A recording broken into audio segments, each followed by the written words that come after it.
Is the legendary Logitech MX Master finally facing a real challenger? Or is this new contender just a pricey pretender to the throne? For years, the MX Master series has been the undisputed king of productivity.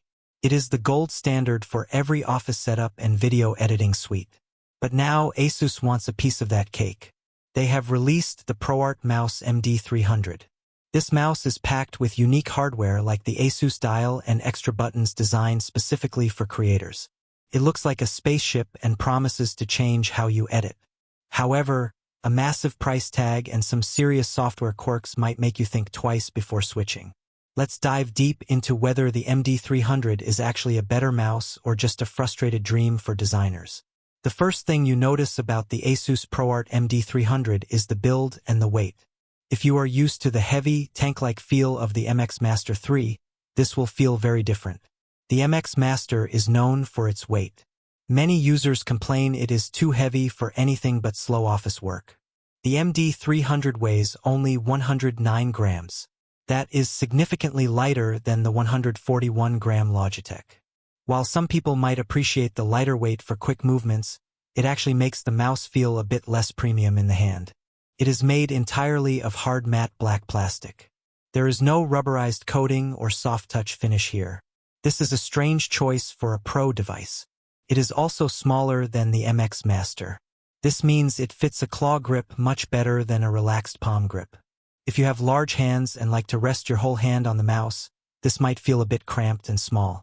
On the bottom of the device, you will find the standard tech we expect from a high-end mouse.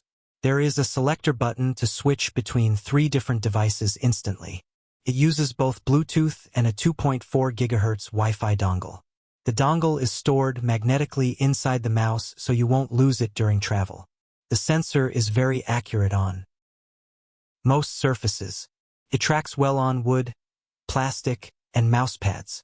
However, it does struggle on very reflective or glass-like tables.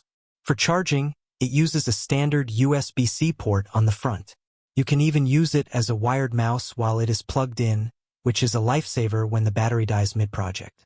The main buttons have a nice, clicky feel. They are responsive and fast. However, they are definitely louder than the silent clicks found on newer productivity mice. If you work in a quiet office, people might hear you clicking away. One of the most interesting hardware choices is the button layout. There is a third middle button located right above the scroll wheel. By default, it acts just like a scroll wheel click. However, you can program it to do almost anything you want. It adds an extra layer of customization. Speaking of wheels, you get a side scroll wheel just like on the MX Master. This is fantastic for horizontal scrolling in video timelines or huge spreadsheets. But here is the catch. Asus made a strange choice by removing the forward and back buttons. Most of us use these every single day to browse the web. There is also no infinite scroll or free spinning mode for the main wheel. Logitech fans love that feature for flying through long pages. Without it, your finger might get a bit tired on this mouse after a long day of work. The real star of the show is the Asus Dial. This is a physical wheel on the side that acts as a dedicated controller for creative apps. This is the main reason someone would buy this mouse. In Premiere Pro, you can use it to zoom in on your timeline or scrub through footage with precision. In Photoshop, you can change your brush size or opacity with a quick turn of the dial. Sounds like a dream for editors. It feels like having a mini console built into your mouse. But the execution has some flaws. The dial is extremely sensitive. It sits right where your thumb naturally rests. This leads to a lot of accidental clicks and value changes. You might be editing a photo and suddenly your brush size jumps to maximum because you grazed the dial. Even worse, the software sometimes glitches. You might find that you can zoom out on a timeline, but the dial refuses to zoom back in. This brings us to the biggest hurdle of the MD300, the software. To use this mouse to its full potential, you have to install Asus Armoury Crate. This software is notorious for being bloated and heavy. It installs 7 different background programs on your computer. This includes lighting services for a mouse that doesn't even have LEDs. Feels like overkill. During the review, the software was very hard to set up. It didn't recognize the mouse at first.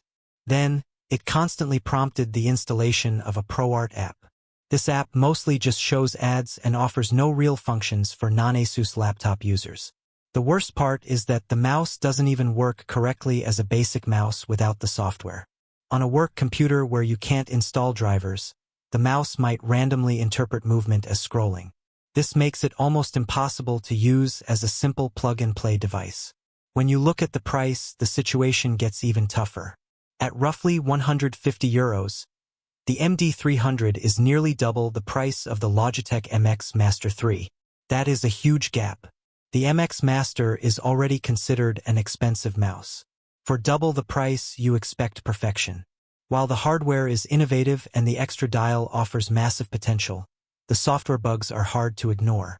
The lack of a premium soft feel and the missing forward/back buttons make it a hard sell for the average user. It's like buying a high-performance sports car that has a glitchy computer system. It's fast when it works, but it might leave you feeling frustrated when you just want to get work done. In the end, this mouse represents a bold move by Asus. They are trying to innovate in a market that has been stagnant for a long time. The hardware design is unique and the dial could be a game-changer for specific workflows. However, for most people, the reliability of the Logitech series is still the winner.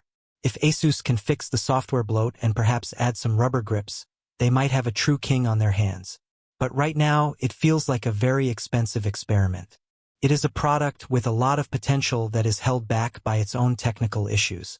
If you like the video, subscribe, share the video, and hit the bell icon so you never miss an update. My honest opinion? This mouse is a wait-and-see product. The Asus Dial is a fantastic idea, but the accidental clicks and the messy software experience make it frustrating for daily professional use. Unless you are an Asus superfan or absolutely need that physical dial for your specific workflow, the Logitech MX Master remains the safer, more comfortable, and much cheaper bet for your money.